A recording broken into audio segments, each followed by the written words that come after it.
एक समय की बात है।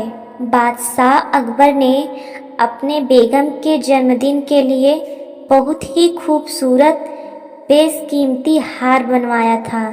जब जन्मदिन आया तो बादशाह अकबर ने वह हार अपनी बेगम को तोहफे में दिया, जो उनकी बेगम को बहुत पसंद आया। अगली रात बेगम साहिबा ने वह हार गले से उतारकर एक संदूक में रख दिया। जब इस बात को कई दिन गुजर गए तो एक दिन बेगम साहिबा ने हार पहनने के लिए संदूक खोला, लेकिन हार कहीं नहीं मिला।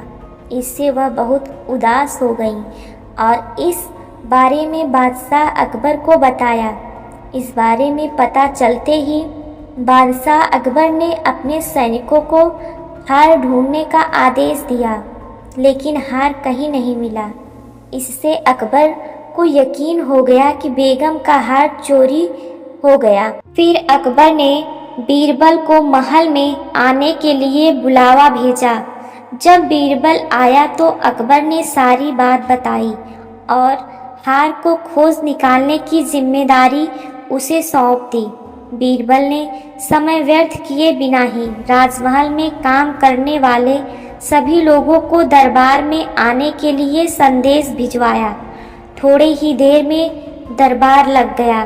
दरबार में अकबर और बेगम सहित सभी काम करने वाले हाजिर थे, लेकिन बीरबल दरबार में नहीं था। सभी बीरबल का इंतजार कर ही रहे थे कि तभी बीरबल एक गधा लेकर राज दरबार में पहुंच जाता है। देर से दरबार में आने के लिए बीरबल बादशाह अकबर से माफ़ी मांगता है।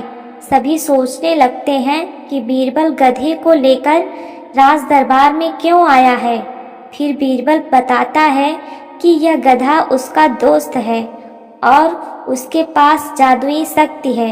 यह शाही हार चुराने वाले का नाम बता सकता है। इसके बाद बीरबल जादुई गधे को सबसे नज़दीक वाले कमरे में ले जाकर बांध देता है और कहता है कि सभी एक एक कमरे में जाएं और गधे की पूंछ पकड़कर चिल्लाएं, जहां पनाह मैंने चोरी नहीं की है।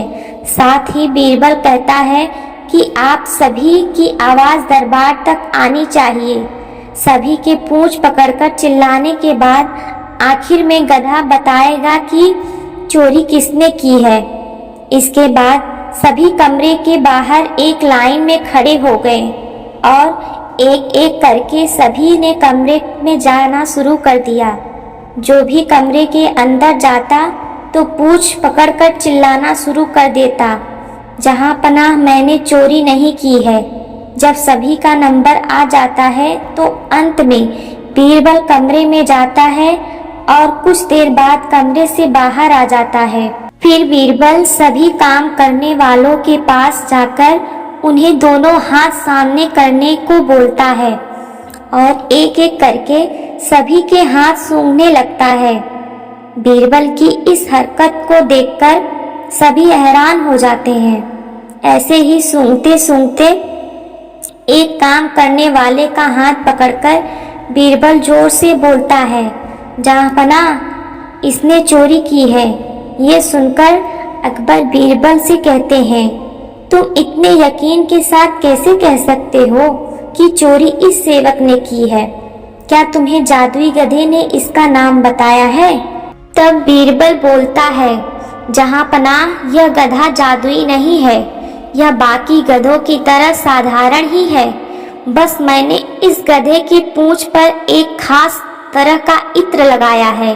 सभी सेवकों ने गधे की पूंछ को पकड़ा, बस इस चोर को छोड़कर, इसलिए इसके हाथ से इत्र की खुशबू नहीं आ रही है। फिर चोर को पकड़ लिया गया और उससे चोरी के सभी सामान के साथ ही बेगम का हार भी बरामद कर लिया गया।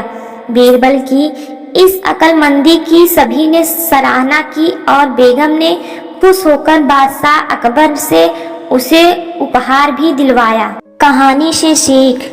इस कहानी से यह सीख मिलती है कि बुरे काम को कितना भी छुपाने की कोशिश करो, एक दिन सबको पता चल ही जाता है।